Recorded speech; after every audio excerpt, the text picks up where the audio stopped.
रत्नागिरीजवळ गोवंशातील उपयुक्त पशूचे अवशेष सापडल्याचे मत तेथे तातडीने उपस्थित झालेल्या पोलिसांनी व्यक्त केले। असे अवशेष सापडल्याचे वृत्त समजताच अनेक नागरिक तेथे धावून आले। त्याप्रसंगी उपस्थित असणाऱ्या काही नागरिकांनी सडेतोड मते व्यक्त केली व रत्नागिरीसारख्या शहरात असे प्रकार पुन्हा पुन्हा घडू नयेत असे सांगितले। साक्षीपूरच्या पाठीमागे आज सकाळी रस्त्याने जात असताना आपल्या हिंदुत्ववादी बंधूंना गाईचा पाय रस्त्यावरती सापडलेला आहे। लगेचच आपल्या तरुणांनी सगळ्यांना हिंदुत्ववादी संघटनेच्या तरुणांनी सगळ्यांनी आवाहन केल्याच्या नंतर इथे बरेचसे हिंदुत्ववादी जमलेले आहेत। पोलिसांना देखील इथे पाचारण करण्यात आलं।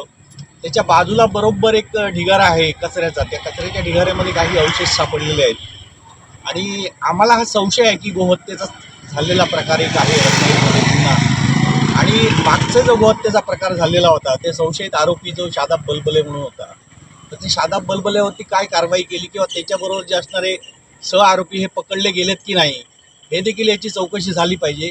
कारण गोहत्या प्रतिबंधक कायदा महाराष्ट्रामध्ये लागू होत असताना आज आमचा पूर्णपणे संशय आहे की हिंदुत्ववाद्यांचं की ह्या गोहत्येचे प्रकार रत्नागिरीमध्ये होत आहेत। हे कुठेतरी कायद्याने सुव्यवस्था बिघडवण्याचं काम आहे।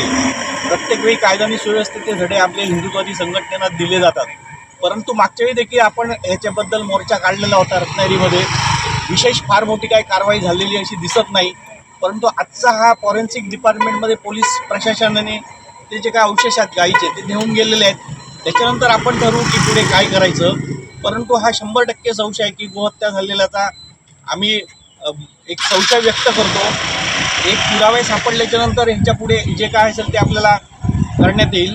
त्यामुळे सर्व हिंदुत्ववादी संघटनांनी सतर्क राहणं फार गरजेचं आहे।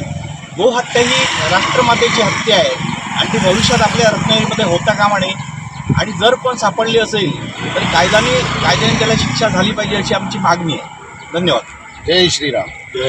टाइम्स डिजिटलला लाईक करा, शेअर करा, सबस्क्राईब करा आणि बेल आयकॉन दाबायला विसरू नका। Times digital.